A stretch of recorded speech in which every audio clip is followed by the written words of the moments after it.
Olá, vamos para mais uma aula de língua portuguesa. Nosso tema hoje é arte, literatura e seus agentes. Esse conteúdo está no capítulo número 1 do livro de língua portuguesa do primeiro ano do ensino médio.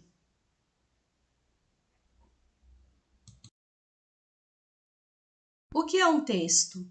Define-se texto como algo que pode ser lido e interpretado, que propõe um sentido final diferente do sentido de cada uma das partes ou dos elementos que o constituem, que sugere ou revela uma intenção específica do seu criador. Então, gente, o que é um texto? O texto nada mais é do que uma manifestação da linguagem. É uma mensagem que se quer transmitir. Então, ela precisa fazer sentido. Uma mensagem, uma informação de um autor para um leitor. O leitor só vai ser capaz de compreender o texto se ele estiver bem elaborado.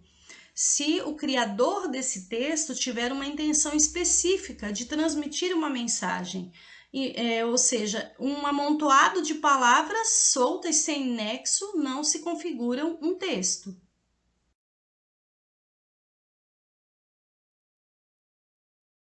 Quando falamos de texto, identificamos o uso da linguagem verbal ou não verbal, já falamos sobre isso em outra aula, que tem significado, ou seja, uma unidade, um conjunto em que as partes se ligam umas às outras, e a intenção.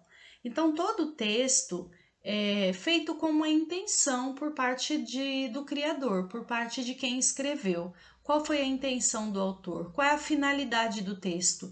É fazer refletir, é entreter, é argumentar. Então, todo texto tem a sua finalidade. O que confere existência ao texto é sua possibilidade de leitura e interpretação. Observe a seguir o quadro da artista carioca Cristine Drummond. Essa imagem, essa ilustração está na página 10. Você consideraria o quadro de Cristine Drummond um texto? Bom, é uma pergunta. É uma pergunta que eu vou deixar que vocês respondam. Observe bem a imagem, o quadro da artista e pense brevemente o que você vê nessa tela. Qual o tipo de impressão que ela te passa? Seria o uso das cores? Seria a disposição de como estão as figuras? O que te causa uma certa expressão? Que sentimento isso provoca em você? Quero que você pense a respeito disso. Bom, a pergunta está no ar. Depois nós vamos voltar e vamos tentar respondê-la. Arte, o que é arte? Arte é representação. A realidade é tudo aquilo que existe no mundo verdadeiro. A ficção é criação, invenção, fantasia ou imaginário. Então vamos pensar nessas duas palavras, realidade e ficção. Quando você assiste a um filme, aquilo é realidade ou ficção? É ficção? Mas aí você pode dizer assim, professora, esse filme é baseado em fatos que aconteceram, em fatos reais. Mas aquele filme é uma recriação, uma representação da realidade, daquilo que aconteceu. A maioria dos filmes que nós assistimos são fictícios, né? São inventados, são imaginários. Mas quando um filme, por exemplo, retrata uma situação que já aconteceu, ele está apenas representando a realidade. Então pense no filme como um exemplo, tá? Sobre realidade e ficção. Continuando, a arte pode ser entendida como a permanente recriação da linguagem. Então, nós temos já uma definição, tá? Que ela vai recriar a linguagem, ela vai representar uma realidade. Mas realidade é aquilo que existe. A arte vai apenas representar. A arte também pode ser uma provocação, né? Ela pode nos provocar uma sensação de leveza, de reflexão, de humor, de nostalgia. A arte pode trazer para nós vários sentimentos, dependendo do ponto de vista e da leitura de que cada um faz. a respeito daquela arte. A arte também é um espaço de reflexão e de interrogação. Então, muitas vezes nós não compreendemos a arte. E ela está aí para isso, ela não precisa dar todas as respostas. Muitas vezes nós observamos uma tela de um determinado pintor e não conseguimos entender. Olha, mas para que isso? O que ele quis dizer com isso? Muitas vezes essas perguntas ficam sem respostas e muitas vezes o leitor encontra essas respostas. Há possíveis interpretações diante da arte. A arte é um reflexo do pensamento do artista. Também é uma expressão de sua época e de sua cultura. Vamos ver o que é isso. O artista vai externar o seu pensamento, a sua forma de ver o mundo através da sua arte. E ele vai representar aquilo que ele vive. Se é um artista, por exemplo, lá do século XIX, na arte dele, nós vamos encontrar traços daquela época, daquela cultura do século XIX. Se é uma arte já do século XX, o artista vai trazer essa cultura, esse momento que ele está vivendo para a sua arte. Vamos ver os vários tipos de arte: pintura, escultura, música, arquitetura, fotografia, dança, cinema, literatura oral e escrita são algumas das manifestações da arte que conhecemos hoje. Repare que aqui não está definido tudo o que é arte, aqui diz que são algumas. Então, quando você diz assim, gosto muito de uma música, eu me identifico muito com a letra, gosto muito, aquilo é arte. Para o artista que produziu aquela letra, o músico que produziu aquele arranjo e assim por diante. A fotografia tem sido vista também como uma forma de arte, muito agora difundida nesse período da atualidade, mas sempre teve o seu valor, sempre a fotografia esteve presente na nossa vida. A dança, o cinema é um tipo de arte que, infelizmente, nós não consumimos muito, né? Devido morarmos em um local distante das salas de cinema. Mas aqui coloquei para vocês alguns dos tipos de arte. Vamos observar esse quadro do pintor Laurence Alma Tadema, é um pintor holandês do século XIX. Vamos observar aqui essas figuras, podemos ver aqui as mulheres, vamos observar os gestos, a forma como elas estão, como que elas estão à vontade nesse local. O artista, ele representou aqui alguns elementos da realidade, por exemplo, o detalhe das roupas, as grinaldas, até mesmo os sapatos da moça, e ele representou essa realidade, ele revelou aqui um olhar singular dele, a forma como ele via as moças daquela época.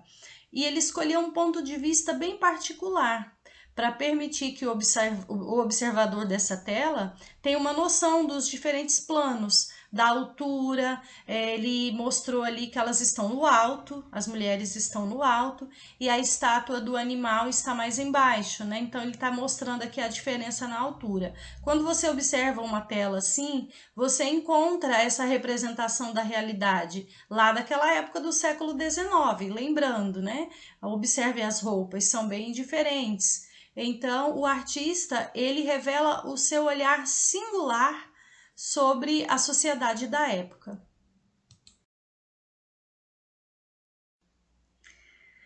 Vamos observar agora essa tela, essa obra aqui do René Magritte, de 1964. Tem como título Isto Não É Uma Maçã.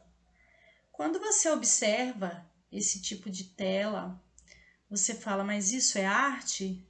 Muitas pessoas vão fazer esse questionamento. Mas por enquanto eu quero que você observe a imagem e a frase: isto não é uma maçã. Nós começamos a pensar o que ele quis dizer com isso, né? Bom, os agentes da produção artística. Vamos lá, quem são os agentes? A arte revela uma maneira de ver o mundo, Então, nós já vimos que a arte é uma representação da realidade, é uma maneira singular do artista observar o mundo, observar as coisas ao seu redor. Cada artista revela o seu olhar para a realidade do seu tempo. Então, se ele é do século XVIII, ele vai retratar aquela realidade daquela época. Se é do século XIX, ele vai retratar tudo aquilo ali que ele observa ao redor, naquele período, observando a cultura, observando os costumes. E se ele é do século XXI, do século XX, ele também vai retratar, recriar isso em suas obras. História, cultura, ideologia, religião são alguns dos fatores que fazem parte do contexto do artista, que contribui para moldar seu olhar individual. O artista preserva valores e costumes da época em que vive para as gerações futuras. Então, através da arte, nós vamos observar muitas coisas referente ao passado. Toda obra de arte interage com o público. O artista não cria a sua obra para si mesmo. Ele vai fazer isso com a intenção de provocar alguém, provocar o seu público. Então, a obra de arte interage. O público passa a ser o interlocutor, ou seja, de alguma forma ele participa daquelas escolhas que o artista faz. Então, se você observa uma obra de arte, você consegue fazer uma interpretação, você está interagindo com aquela obra de arte. Mesmo se você não conseguiu compreendê-la, de certa forma você está interagindo. Por quê? Porque você observa e começa a interrogar. E a partir do momento que você passa a refletir sobre aquela obra de arte, você já está interagindo. A arte da literatura nos faz sonhar, permite viver outras vidas, provoca nossa reflexão e ocasiona nossa mudança de comportamento. Então, muitas vezes você vê uma obra que algum artista te propôs, uma música, um filme, uma tela, uma pintura, e aí você começa a refletir e muitas vezes fala: poxa, eu não parei para pensar nisso, realmente. Então, isso é reflexão. Então, ocasiona uma mudança de comportamento. Ela também nos proporciona divertimento, ela ajuda a construir a nossa identidade como povo, como representantes de uma época. Ela nos ensina a viver. E ela também pode ter a função de denunciar os problemas da realidade. Por exemplo, na época da ditadura militar no Brasil, a arte foi muito utilizada para os artistas tentavam externar o seu pensamento, externar a sua forma de ver aquele regime que estava instaurado no Brasil. Também cito como exemplo a obra de Machado de Assis, lá no século XIX, através dos seus textos, ele denunciava a realidade daquela época, daquele período. Então, a literatura tem também a função de denunciar os problemas pelos quais a sociedade passa. Pacto com o leitor. Todo texto estabelece um pacto de credibilidade com seus possíveis leitores. Caso eles aceitem as condições que regem o mundo ficcional ali apresentado, esse mundo fará sentido. Então, o leitor precisa fazer esse pacto com o artista e vice-versa, para que aquela obra de arte passe a ter sentido. E o que é verossimilhança? Verossimilhança não é verdadeiro, mas parece verdadeiro. Então vamos lembrar lá do quadro da maçã, quando ele diz que isto não é uma maçã. Ali representava a fruta. Quando você observa, você vê que o desenho é a representação de uma maçã. Parece verdadeiro, mas não é. É só a imagem, não é a maçã em si. Então isso a gente chama de verossimilhança. Não é verdadeiro, mas parece verdadeiro.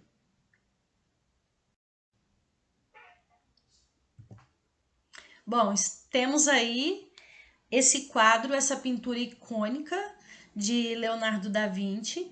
Ele pintou a Mona Lisa, que é um óleo sobre madeira.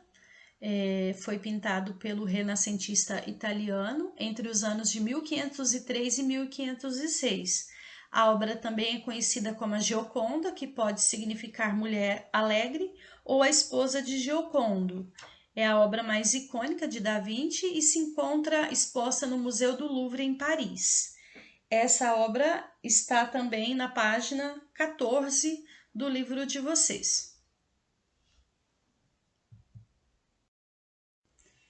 Vamos terminar aqui com uma frase de René Magritte. A arte evoca o mistério sem o qual o mundo não existiria. Bom, espero ter colaborado com a explicação desse conteúdo e até a próxima. Abraços!